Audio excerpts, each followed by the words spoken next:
Buongiorno.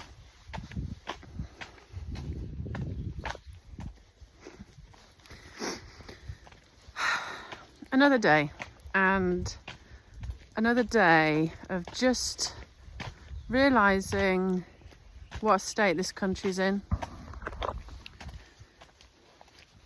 I go around the town today with this elderly lady that I help, and the town is gridlocked. It's a little town, nice little affluent, generally nice town, but everywhere is gridlocked. You cannot get a car park space for love nor money. I go into the pharmacy and there's a huge queue, and the two members of staff, bless them, are running ragged, and the pharmacist was nearly in tears because they couldn't leave the shop floor because there's only the two of them, and you can't do that if there's only two. And she was just saying how bad it is for staff and that the manager never gets any more staff in and they've just got to cope.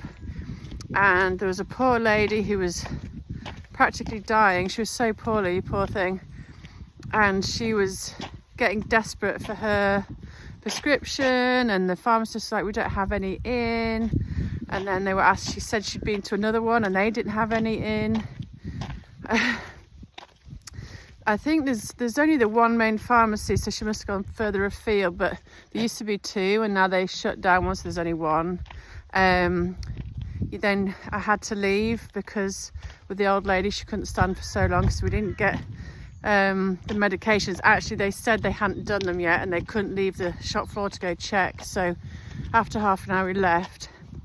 You then go around the town and there's quite a few shops boarded up.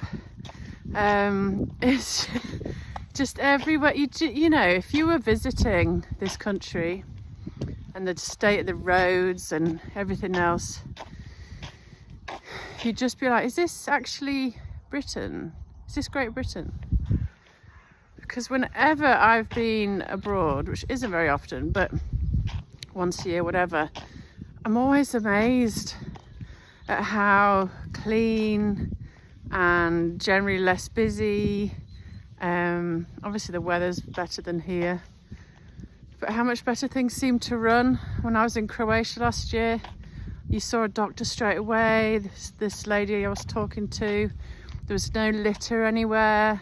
Places were clean. And you know, that's one thing in itself, but then you have that in parallel with the fact we have some of the highest energy costs in the world. The cost of living is insane. You know, we're paying through the nose. The taxation is so high in this country compared to so many others where income tax is a lot lower, or there's no inheritance tax.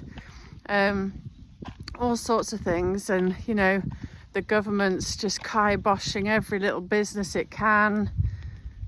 I just don't see where the future is right now. And again, on top of that, you have such huge immigration, generally and a percentage of those from very different cultures.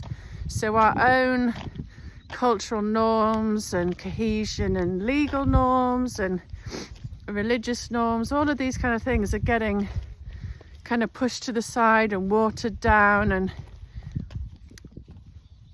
as I said before, like my grandparents both died around 94 years of age a few years back. If they went around loads of the towns now, they just wouldn't recognize this as the country they grew up in, you know, because they remember a country that was cohesive, a polite society, it's generally a safe one that was really proud and patriotic, one that was generally, I can't speak, it is actually that cold today, generally revered across the world for our industry, intellect, elegance, just politeness, our education, our health system. You know, we used to be quite a great place. And it is quite scary how rapidly this little island that has done an inordinate amount of good for the globe and brought so much how rapidly it has changed and gone downhill in a relatively short period of time.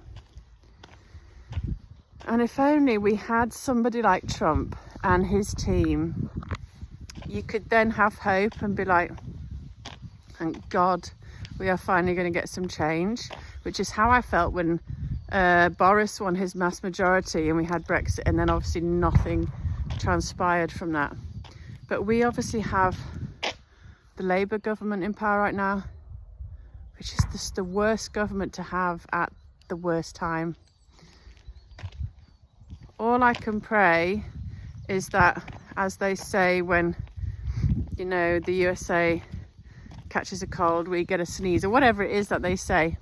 I just pray that the positivity and patriotism and the anti-woke, anti-globalist agenda that Trump and his team are going forth, hallelujah, does rub off on us, even with this government.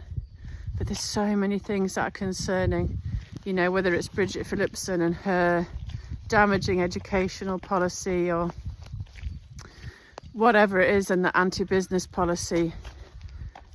This country really is unraveling, and I don't know how we're going to cope for another 4 years. I pray we get to have a general election before then, because serious change is needed. And I'd like to think people would want to save this little island that has done so much for the world.